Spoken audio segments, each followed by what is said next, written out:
Garuda Express, an international courier service. Silent గా ఉండే మహేష్ బాబు అప్పుడప్పుడు కాస్త స్ట్రైట్ పంచులు బాగానే వేస్తుంటారు. పెద్దగా ఇప్పుడు మీడియా ముందుకు రాకపోయినా ఈ మధ్య మాత్రం తన సినిమా ప్రమోషన్స్ కోసం మాత్రం మీడియాతో మాట్లాడడం నేర్చుకుంటున్నారు. ఇప్పుడు మళ్ళీ ఆయన సంచలన వ్యాఖ్యలు చేశారు. రాజకీయాల గురించి మళ్ళీ అదే మాట అన్నారు. వాటి గురించి తనకు అసలేమీ తెలియదని ఆయన అన్నారు. రాజకీయాల్లోకి వెళ్లాలో వద్దో కూడా తెలియదని చెప్పుకొచ్చారు. తన దృష్టి అంతా సినిమా మీదే ఉందని అన్నారు. మహేష్ బాబు తండ్రి సూపర్ స్టార్ కృష్ణ గతంలో రాజకీయాల్లోకి ప్రవేశించి వెనక్కి వచ్చిన విషయం తెలిసిందే. ఆయన బావ గల్లా జయదేవ్ తెలుగుదేశం పార్టీ పార్లమెంటు సభ్యుడిగా ఉన్నారు. గల్లా జయదేవ్ తరపున ప్రచారం చేస్తానని గతంలో చెప్పిన మహేష్ ఆ తర్వాత ఎందుకో మనసు మార్చుకున్నారు. ఎన్నికల ప్రచారానికి వెళ్లకుండా చివర్లో తప్పుకున్నారు. రాజకీయాల్లోకి వెళ్లాలో వద్దో తెలీదు అని చెబుతుంటే ఆయనకు ఏమూలో పాలిటిక్స్ లోకి రావాలని ఉన్నట్లు తెలుస్తుంది అని సినీ వర్గాలు అనుకుంటున్నాయి.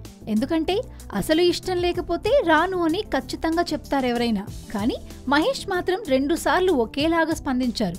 దాన్ని బట్టి ఫ్యూచర్లో తన బావ గల్లా జయదేవ్ ద్వారా పాలిటిక్స్ లోకి రావచ్చేమో అన్న పుకార్లు మళ్లీ షికార్లు చేస్తున్నాయి. ఆల్రెడీ ఆయన అంకుల్ ఆదిశేషగిరిరావు కూడా రాజకీయాల్లో ఉన్నారు. కానీ మహేష్ బాబు మాత్రం రాజకీయాల పట్ల ఆసక్తి లేదని చెప్తుంటే నమ్మచ్చా అని అనుకుంటున్నారు సినీ విమర్శకులు. కాగా స్పైడర్ సినిమాతో తమిళనాడులోనూ అడుగు పెడుతున్నారు. మురుగదాస్ తెరకెక్కిస్తున్న ఈ సినిమా తెలుగుతో పాటు తమిళ్లోనూ భారీగా విడుదల కాబోతుంది.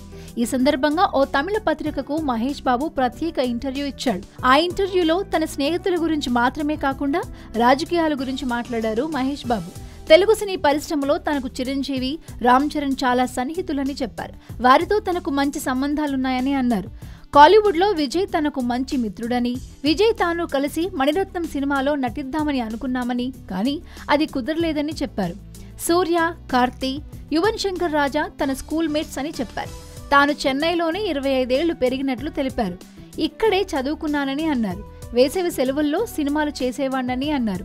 తెలుగు, తమిళం చాలా బాగా మాట్లాడగలను, కానీ చదవడం మాత్రం చాలా కష్టమని మహేష్ బాబు చెప్పారు. హాయ్ యోయో వ్యూవర్స్, సబ్స్క్రైబ్ చేసేటప్పుడు అక్కడ ఉండే గంట సింబల్ ను ప్రెస్ చేయడం మర్చిపోవద్దు.